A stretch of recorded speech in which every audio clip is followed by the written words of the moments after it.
The wreck of the smuggler ship drifted silently through the edge of the dark asteroid belt. Smoke still rose from broken engines, and debris floated around like forgotten memories. Jake, a human scavenger, moved carefully through the twisted corridors, wearing his dusty spacesuit and carrying his old plasma cutter. He wasn't looking for trouble. Just scrap. Maybe a power core or something to sell for food. His small ship, the Lucky Wrench, waited outside, barely holding together. Life wasn't easy for humans out here in the outer sectors.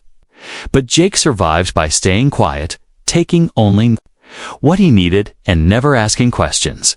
But that day, something changed. Jake passed a sealed cargo room. His helmet light flashed across the door, and he paused. Something beeped faintly on his scanner. A heat signature, weak, small. He stepped closer. Life sign. The lock was fried, but Jake was used to damaged doors. With a few sparks and a hiss, he forced it open.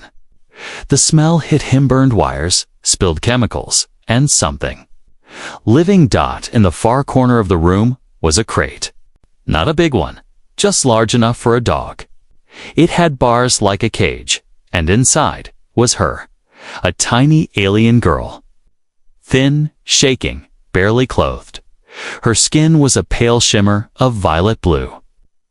Her eyes huge, glowing softly, locked onto Jake the moment the door opened. Her tiny hands gripped the bars tightly. She didn't speak, didn't move, just stared. Jake froze. He'd seen many things: monsters, machines, slaves, pirates, but never something so small, so terrified. She looked like she had been in there for days, maybe more. No food, no water, just fear. Jake took a cautious step forward. "Hey," he said gently, raising his hands. "I'm not here to hurt you." The alien girl whimpered and shrank back into the corner of the crate. Jake's chest tightened.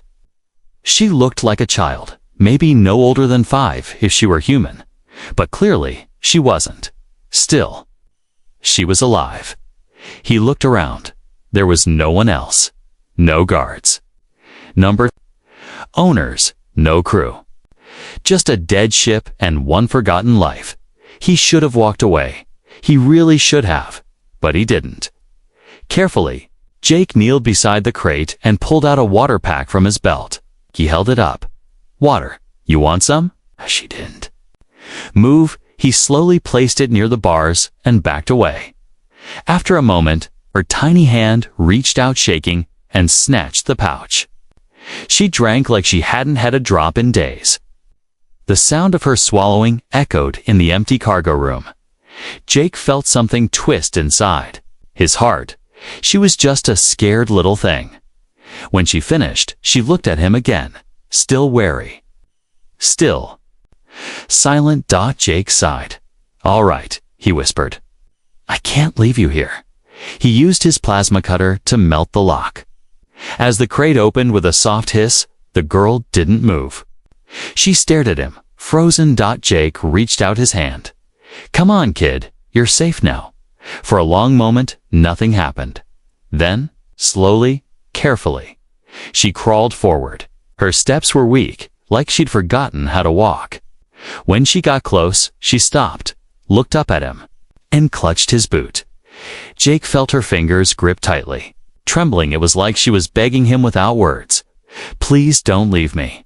He picked her up gently. She was weightless. So light, it almost scared him. He wrapped her in his jacket and carried her back to his ship. Inside the Lucky Wrench, the girl curled up in a soft corner near the heater. She didn't speak, just watched him with wide, glowing eyes.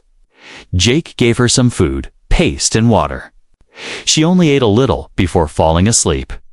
Holding onto the corner of his jacket, Jake sat across from her, helmet off, rubbing his face with both hands.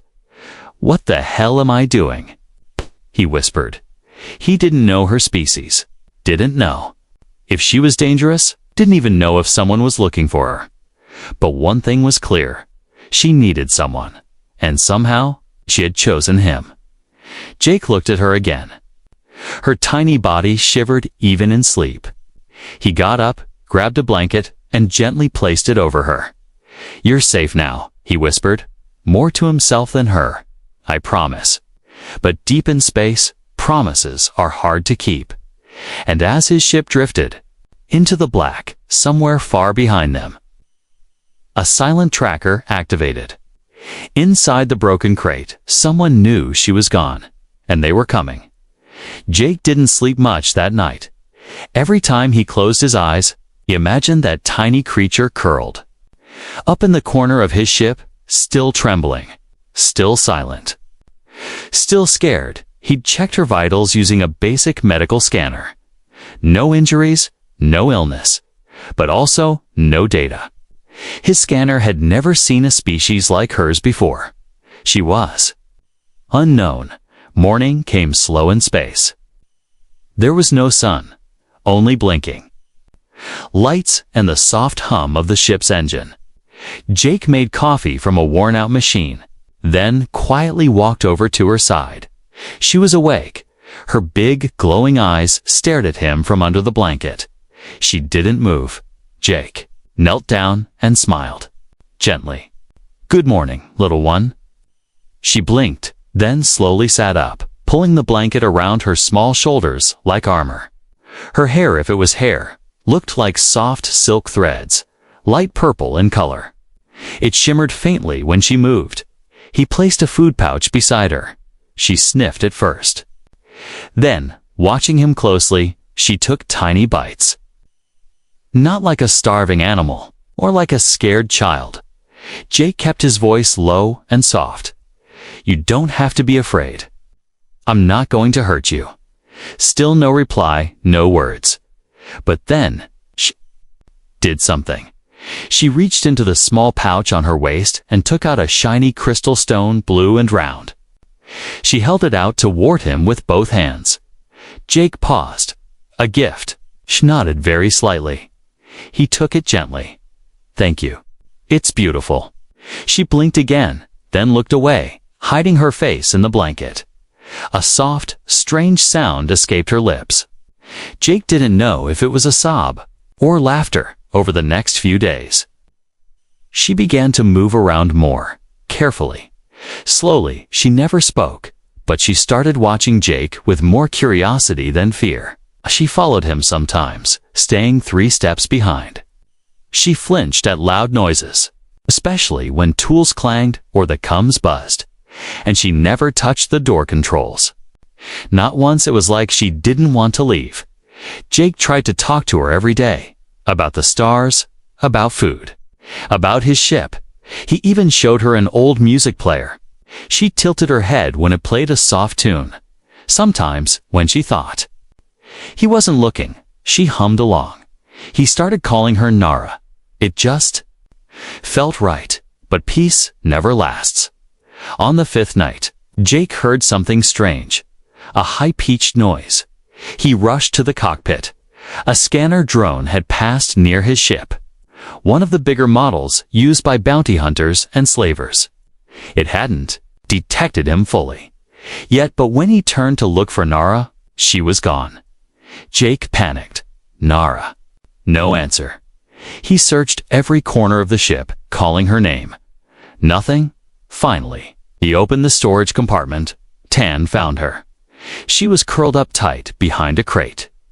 Her eyes squeezed shut, whispering something in her own language again. And again, Jake crouched beside her. "It's okay. It's gone now." She didn't move. He gently reached out on. She didn't pull away this time. Instead, she gripped his hand tightly, so tightly it hurt. Only then did Jake realize the truth. She knew that sound. She had heard it before. The drone didn't just remind her of danger. It reminded her of being taken, of cages, of being alone. Later that night, Jake sat in the cockpit, watching the stars. Nara sat beside him now, legs pulled up to her chest, wrapped in a soft towel. She was still afraid, but not of him. Not anymore.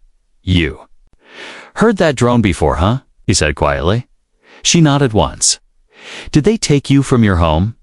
She looked down, then, slowly, nodded again. Jake exhaled. I don't know who you are, or why they wanted you. But I swear, I won't let anyone hurt you again. Nara looked up at him. Then, she did something she had never done before. She reached out and touched his arm. Not by accident, not in fear, but in trust. Small, gentle, real. It was a beginning, but outside. The ship, in the dark void of space. Something stirred. The tracker embedded deep in Nara's old crate had finally sent a signal. One that reached the wrong ears. And now, they were coming. Not for Jake, not for his ship, but for her. The tiny, terrified creature he had rescued, and refused to give up. Jake had faced pirates. He had escaped asteroid storms and nearly died twice fixing old reactors. But now, he was terrified. Not for himself, for her, for Nara. She was no longer just a rescued alien. She had become part of his life, like a shadow that followed quietly, always watching, always listening. She still didn't speak much, but her presence filled the ship with something Jake hadn't felt in years. Peace, warmth, but all of that was about to shatter. The ship was parked on a quiet outpost called Chiron Station. It was a hidden, half-legal place where forgotten traders, smugglers, and wanderers like Jake came for supplies. Jake needed answers. About Nara, about that tracker signal, about what he had gotten himself into. He carried Nara in a long cloak. Wrapped close to his chest, she clung to him, her fingers wrapped tightly in his shirt, eyes wide under the hood. They reached a metal door, marked with faded alien symbols. Jake knocked 3 times. It opened. Inside was a dusty lab with blinking monitors and shelves of strange tools. A large insectoid alien turned from a microscope. He was tall, with 4 arms and a long neck. His name was Dr. Loxon, a xenobiologist Jake had helped years ago. Human, the doctor clicked in a dry voice. You bring trouble. Jake didn't answer. He gently set Nara down on a padded table. She hissed softly and backed away from the bright lights clinging to Jake's side. Dr. Loxon leaned in, eyes narrowing. She's alive. Of course she is, Jake said quietly. She was locked in a crate. No ID, no data. I scanned Hearn. Nothing comes up. Dr. Loxon scanned her again with his advanced gear. After a few long seconds, machine beeped, and then the doctor froze. What is it? Jake asked. Dr. Loxon turned slowly. Do you have any idea what you've done? Jake felt his stomach drop. Just tell me. She's not just rare, Loxon said, voice trembling now. She belongs to an ancient species, the Velathari. Long thought extinct. Do you know what they were called in old records? Jake shook his head. The living light. The doctor glanced at Nara again. They could heal, calm beasts, even grow plants from dead soil. Their biology is not just unique, it's valuable, beyond anything I've ever seen. Jake's heart pounded. That's why she was in a cage. Dr. Loxon nodded. They're hunted, sold to the highest bidder, not for labor, but for harvesting. Jake clenched his fists. Someone cut open her kind and sold their parts, he whispered. The doctor didn't need to answer. His silence was loud enough. Jake looked down at Nara. She had curled into herself as if she understood every word. Maybe she did. Back on the ship, Jake paced in the cockpit. The stars outside didn't seem peaceful anymore. They looked dangerous. Watching, Nara sat quietly on the co-pilot seat, hugging her knees, glowing eyes filled with confusion. She didn't ask questions. She didn't need to. She could feel something had changed. Jake turned to her. They want you because of what you are. Nara stared. You don't owe anyone anything, Jake said firmly. Not your light. Not. Your life. Nara slowly reached into her pouch. She pulled out a small glass bead. It shimmered in blue and gold. Like a tiny sun trapped in crystal, Jake took it gently. What is this? She tapped her chest, then his, then pointed at the bead. Jake understood. This is your heart. She nodded. Or maybe it wasn't literal. Maybe it was symbolic. But either way, it was her truth. She was giving him trust. And now he had to protect it. Later that night, Jake got an encrypted message from Dr. Loxon. They found the station. Someone was tracking you. I'm leaving. You should too. Jake knew what that meant. They were coming. Whoever had caged her wanted her back, but now they'd have to go through him. He looked at Nara, sleeping in the blanket beside the engine core. Her breathing was soft, calm. He sat beside her, watching her sleep. Heart heavy. You're not just a girl anymore, he whispered. You're a miracle they want to destroy. He brushed a strand of glowing hair from her cheek. But you're mine now, and I don't care what they send. I won't let them take you. But far beyond the edge of Chiron Station, on a sleek black warship marked with a crimson sigil, a shadowy figure stared at a hologram, a map, a signal, a location. She has been found. The voice growled. Prepare the hunters. The silence before the storm was always the loudest. Jake could feel it. A heavy pressure in his chest, a quiet in the ship that didn't feel like peace, but like waiting. Waiting for something to break. He had reinforced the lucky wrench, the best he could. Bolted panels, sealed the engine hatch, checked the plasma blaster twice. But it still wasn't a warship. It was a junker, floating tin can, and they were coming. Not pirates, not scavengers, hunters. He knew it the moment the outer sensor pinged. One ship, fast, dark. No. COMMS. No ID. No mercy. Jake didn't wake Nara, right away.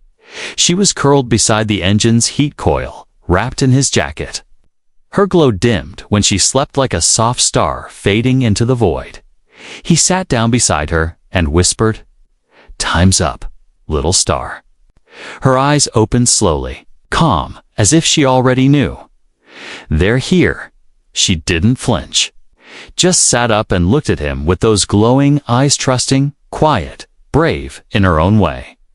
Jake tried to smile. You're not going back in a cage, not while I'm breathing. The enemy ship didn't knock. It slammed into his docking bay with brute force. Jake triggered the emergency seal and locked every door in the ship. Red lights flashed. Alarms screamed.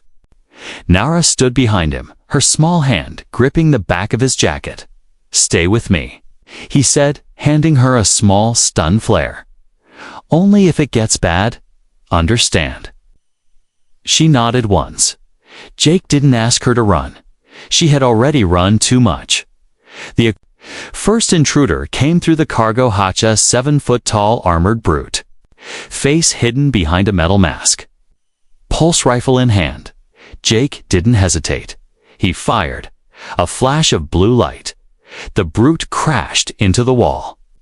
Groaning, Jake ducked and rolled, grabbing a second blaster from the floor. Another intruder stepped in, a four-eyed alien with sharp claws. This one moved faster too. Fast, Jake barely dodged a slash that cut sparks into the wall beside him. But then flash. The stun flare went off behind him. The creature screamed and stumbled. Blinded Jake looked back in shock. Nara stood there, eyes glowing brighter than ever, her tiny hand still holding the used flare. She wasn't hiding. She had protected him. They made it back to the cockpit, but the ship was damaged. Air hissed through cracked pipes. Van smoke filled the vents. Jake knew he couldn't win forever. "They'll breach the core in 5 minutes," he said, breathing hard. "We have to run." But Nara grabbed his sleeve and shook her head. She stepped toward the front panel. and placed both hands on the glass screen, and then she glowed. The ship's lights flickered. Every broken system spark-tanned, then came alive. Engines powered up, hull seals restored. Alarms stopped. Jake stared. What? What are you doing? Nara turned her head slowly. Her lips moved.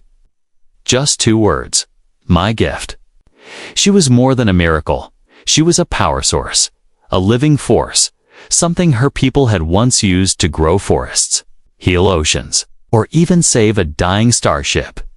Jake didn't wait. He hit the thrusters and launched.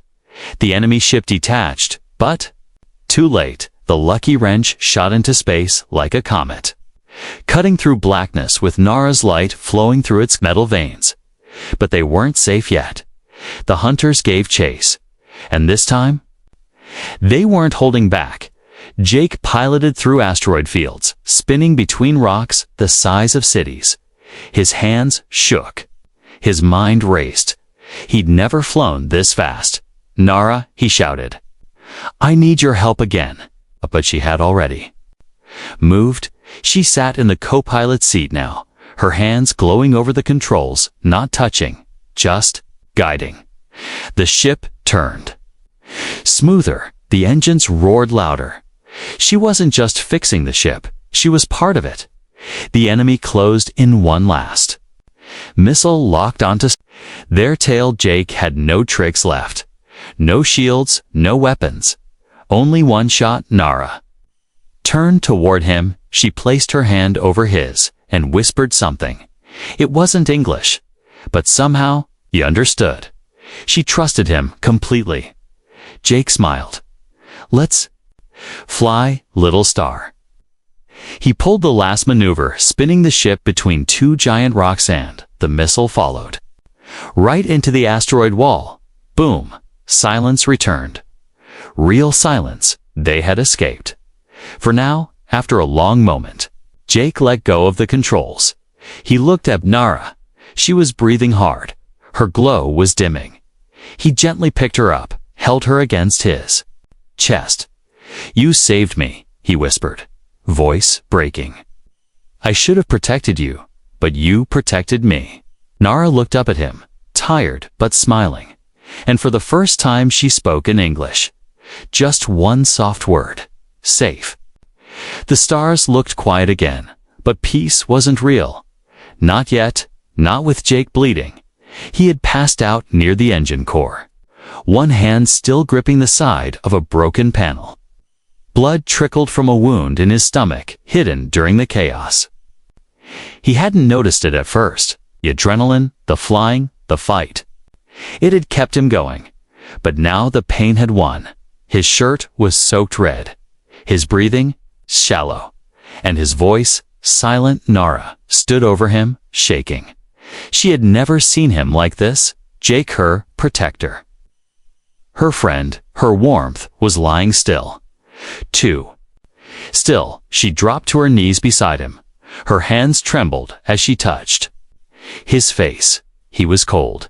His heartbeat was fading. She tried to speak, tried to call out his name, but the words caught in her throat.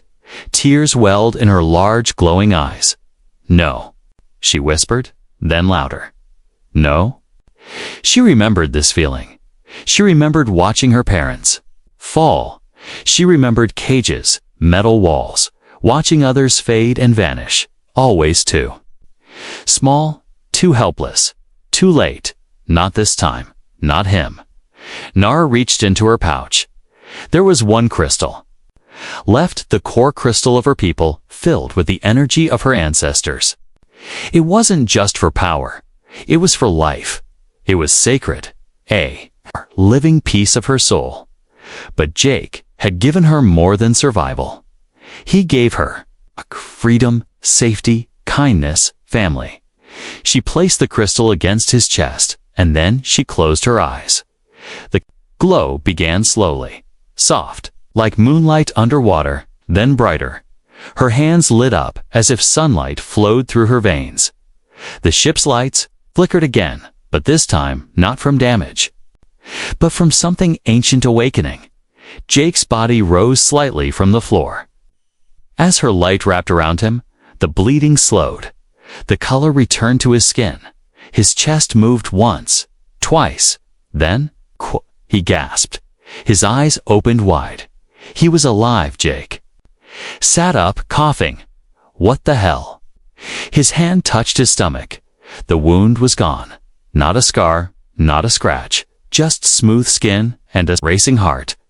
He turned to Nara. She had collapsed beside him. Glowing softly, but weak, he caught her in his arms. Before she hit the floor, Nara. He shouted, "Hey, come on, talk to me." She opened her eyes, barely. A tired smile on her lips. Safe. She whispered again, then rested her head on his shoulder. Jake held her tightly, rocking her like a child. "Like family, you crazy little light," he whispered, his throat burning. "You gave it all to save me." He wiped his eyes and kissed the top of her glowing hair. "I'm not losing you. Not now, not ever." He carried her to the pilot's seat, wrapped her in the softest blanket down, then he sat down and powered up the long-range signal array. He had stayed quiet for too long, hidden for too long. But not anymore. Not after what she did. He would protect her with everything. He had. Even if it meant war, he sent a message into deep space. To anyone listening, have a child of the Velithari. She is not a weapon. She is not a prize. She is alive. She is brave. She is mine. Come for her and you'll face me. Across the galaxy, the message echoed. Some ignored it. Some laughed. But others listened, because they had heard of the one human who saved a living star. And now they knew. She wasn't just a scared little girl in a cage anymore. She was protected by the one creature the galaxy never expected to care. A human. Jake stood in the center of his ship's cockpit, staring at the star map. Red dots, warnings, threats. His message had gone out across the galaxy, and now everyone was watching. Some ships were coming to hunt, others to steal. But only one thing mattered. Nara had to survive, and that meant one thing. Escape, not just to another planet, not to another station. No, this time, they needed to disappear forever. Nara sat quietly in the corner, wrapped in Jake's coat. Her glow was still dim, her energy low after healing him. But her eyes followed every movement Jake made, her small fingers gripping the shiny crystal he had given her earlier. She was quiet, but not afraid. Not anymore. She believed in him. Jake knelt beside her. "Hey, little star," he whispered. "You ready for one last flight?" She blinked, then gave a small nod. Jake smiled. "Good. Because we're going somewhere no one can follow." He had one friend left who could help, an old smuggler named Callan Drex, who owed Jake a life debt from the war. Callan wasn't clean, but he was loyal. Jake sent a secure message. "Need a jump? Silent. Off-grid. Just me and cargo. No questions." Reply came fast. "One chance. Meet me at the Iron Spires. 12 hours. The Iron Spires, a graveyard of ancient ships floating in dark space. Like ghosts reaching out with broken arms. The perfect hiding place, or the perfect trap. Jake didn't care.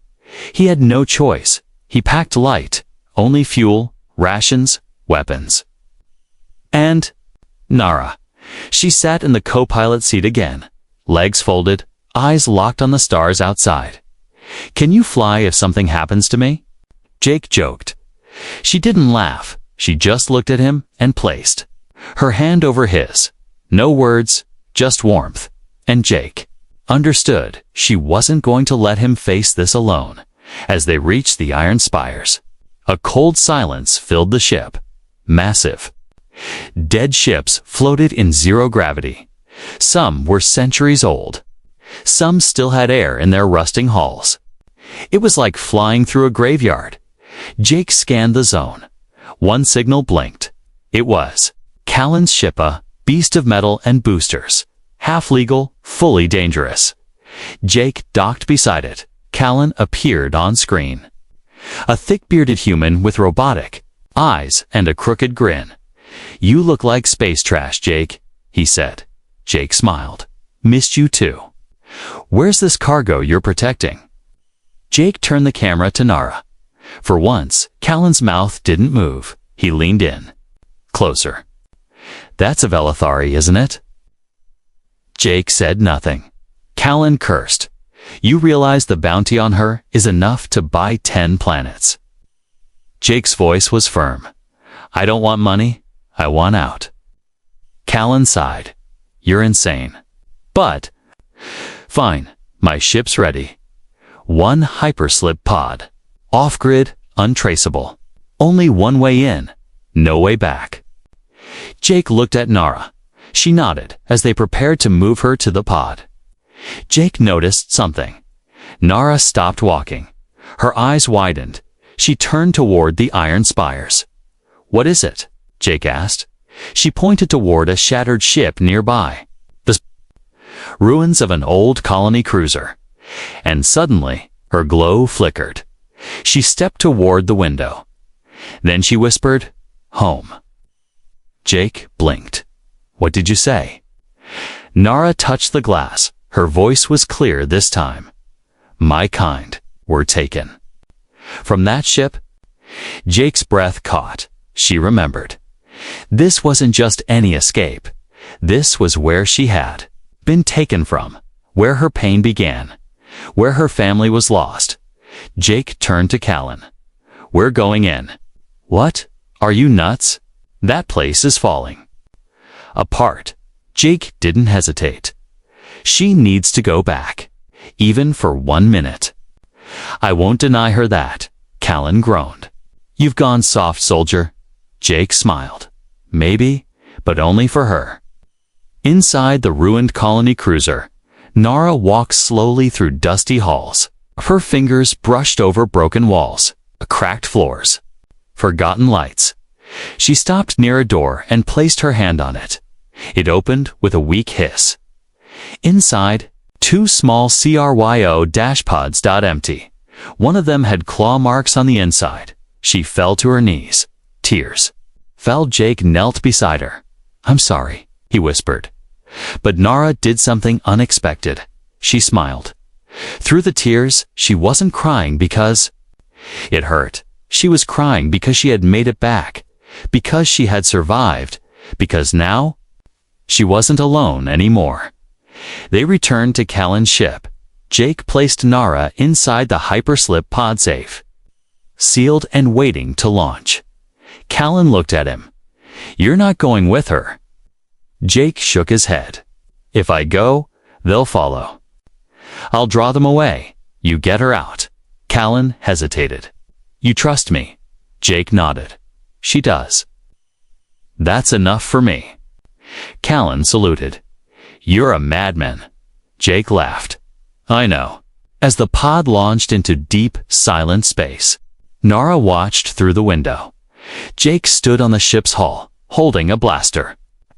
Staring into the dark, she raised her hand. So did he. No words, just a promise. Wherever she landed, she would live, and Jake would keep fighting. For her, the stars were quiet in the hidden part of space where the pod landed. No signals, no sound, just silence. But inside, the sleek, unmarked craft drifting in orbit of a dead moon, Nara breathed. Alive, safe, alone. But not for long. The hyperslip pod had done its job. Callan's tech had worked.